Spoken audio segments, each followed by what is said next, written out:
ঘুমন্ত অবস্থায় যে লক্ষণগুলো বলেই দিই। এমন কিছু অবস্থা রয়েছে যে অবস্থাগুলো ঘুমন্ত অবস্থায় যদি হয় তাহলে জানবেন যে জিনের আসর আছে। 1 নাম্বার নিদ্রাহীনতা। কিছু মানুষের ডে বাই ডে শরীরটা খারাপ হয়ে যাচ্ছে এবং ঘুম আসছে না, কোনো কারণ ছাড়াই ঘুম আসে না, কোনো টেনশন নাই, কিচ্ছু নাই। 1 নাম্বার। 2 নাম্বার উদ্বিগ্নতা, যার জন্য বারবার ঘুম ভেঙে যাওয়া, কিছুক্ষণ পর পর চমকে ওঠা। কিছু মানুষ দেখবেন ঘুমাতে গিয়েছে, বিছানার উপরে দাঁড়িয়েছে, শুয়েছে, শোয়ার পরে চোখটা বন্ধ এসেছে, আটকে উঠে, বারবার আটকে উঠছে, বারবার আটকে উঠছে। খারাপ লক্ষণ। হয় ডাক্তারের শরণাপন্ন হন অথবা আমরা রুকিয়া সেন্টারে যান। 3 নাম্বার বোবাই ধরা।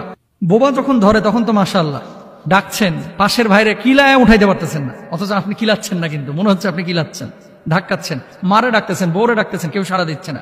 বোবা জিন ধরে। এই বোবা ধরার পেছনে মূল কারণ হচ্ছে অপবিত্রতা আর নামাজ কালাম ঠিক মতো না পড়া।